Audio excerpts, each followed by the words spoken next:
किए हैं।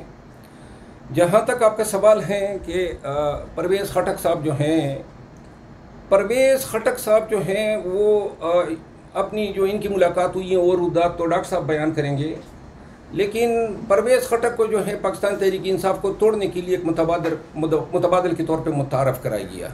उनका ख्याल ये था कि शायद, और जो उन्होंने ख्वाब दिखाए थे परवेज़ खटक साहब ने कि जी मेरे साथ तो पूरी PTI है, मैं वज़ीर आला रहा हूँ, महमूद खान मेरे साथ हैं और सब लोग जो हैं वो, उन्होंने बेसिकली जो अपने हैंडलर थे उनको भी इन्होंने जो है गफलत या उनको जो है धोखा दिया।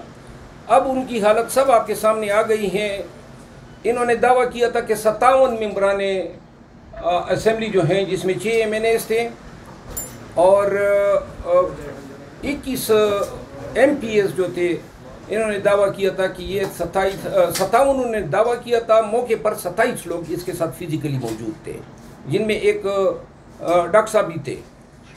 उन 27 में से 5 MPs को हथकड़ियों में लाया गया था, 2 को जेलों से लाया गया था और 3 को उसी दिन गिरफ्तार करके लाया गया था, और जिन्होंने बाद में जो है प्रेस कॉन्फ्रेंस करके अपना माफ़ी ज़मीर बयान कर दिया था कि हम PTI को नहीं छोड़ सकते हैं। 3 दीगर MPs ने भी ऐलान कर दिया था।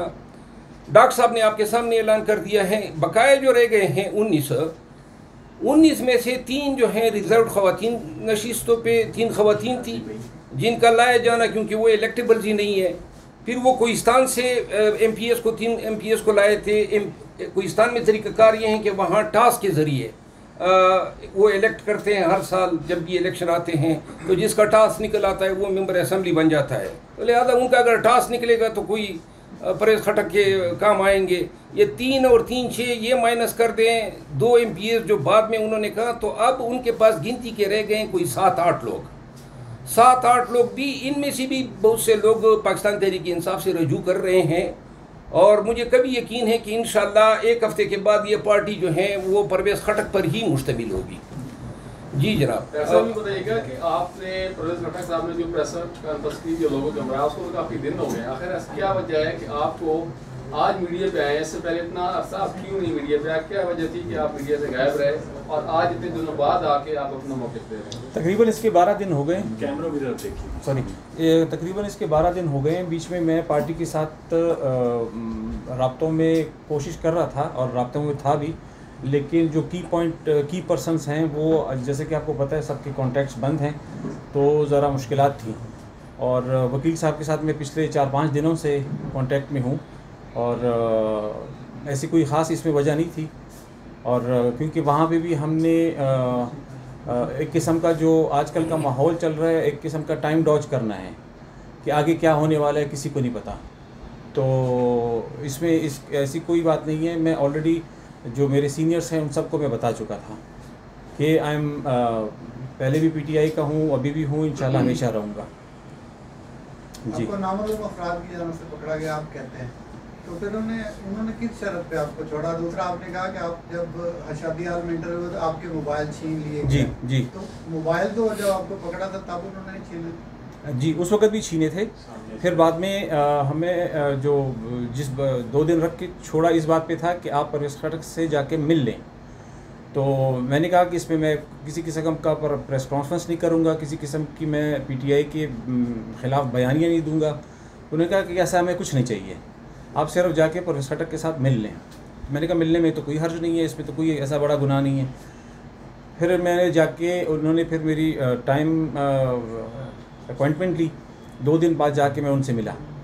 उन्होंने पार्टी में आने की दावत दी सिर्फ, उसमें भी उन्होंने कोई ज़ोर ज़बरदस्ती नहीं की। और उसके बाद फिर मैं फ्री था, फिर उन्होंने हमें बुलाया कि आप आएँ, एक 5 मिनट की मीटिंग है। मैं गया उनके पास, तो वहाँ से हमें 1 दिन रख के उसके बाद फिर हमें प्राइवेट गाड़ियों में बिठा के शादी हॉल ले गए।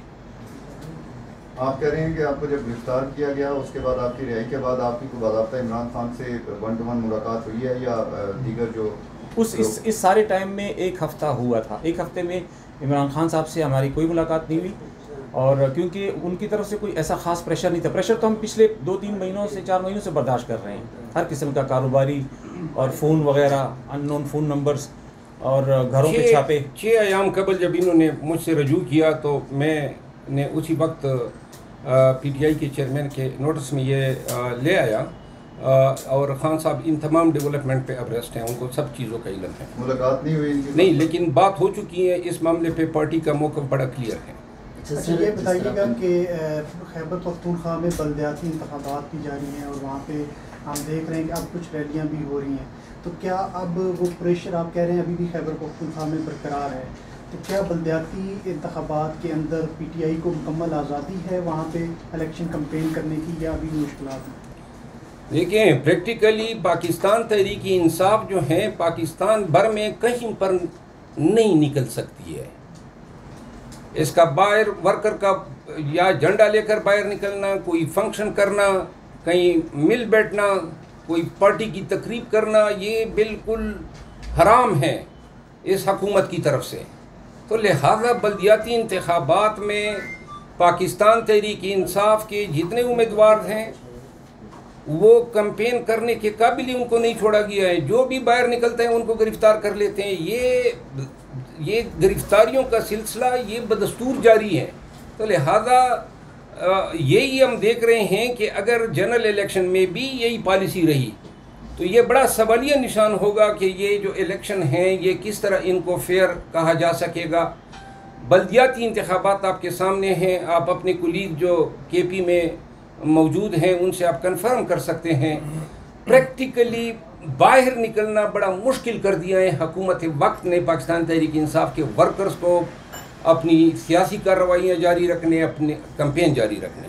अच्छा सर, एक सवाल भी कि जिस तरह फवाद चौधरी को बताया गया कि पंजाब में जिस वक्त आगे इलेक्शन होंगे तो सूबाई असम्बली के बाद उनको अहम ओहदा दिया जाएगा, तो क्या आपके जो रहनुमा थे छोड़ के जाने वाले उन्हें भी कोई किसी किस्म का ओहदे का ऑफर दी गई थी, कोई ऐसी कि आपको ये नेक्स्ट सेटअप में ओहदे देंगे, आप आ जाएँ, कोई ऐसा है? परवेज़ खटक साहब से वादा किया गया है कि उसको KP का वज़ीर आला बनाया जाएगा और वो अभी यही जो है राग इलाप रहे हैं। जो भी उनके पास जाता है कहता है कि मैं वज़ीर आला आ रहा हूँ, तो लिहाजा कैबिनेट भी शायद वो अपनी एडवांस में तश्कील दे रहा होगा।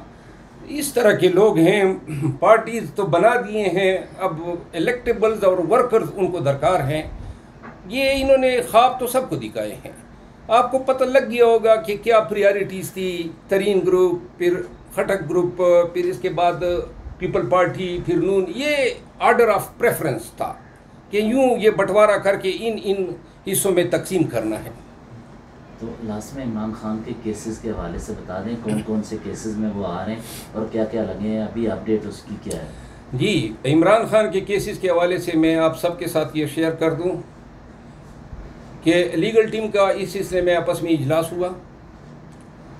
जो भी वकला साहिबान उनके केसेस की बशमूल मैं ख़ुद उनकी केसेस की जो पैरवी कर रहे हैं, और हम इस एक नतीजे पर पहुँचे हैं कि chief justice Islamabad high court जो है वो चेयरमैन PTI के केसेस में ज़बरदस्ती के मुंसिफ बने हुए हैं। 3 जुलाई को हमने दरख्वास्त दी थी कि वो PTI के केसेस से अलहदा हो जाए, क्योंकि जो पहले केस था टेरियान केस था, आपको पता है कि क्या हुआ। फिर आपको ये भी पता है कि जब खान साहब को हाई कोर्ट के आयात से गिरफ़्तार किया गया, जिस वहशत के आलम में और जो ज़्यादती की गई और जो हाई कोर्ट के साथ ज़्यादती हुई, उस पर भी फाजिल चीफ जस्टिस साहब ने मोहर सबत कर दी और उस इल्लीगल अगवाई को भी उन्होंने कानूनी डिक्लेयर किया।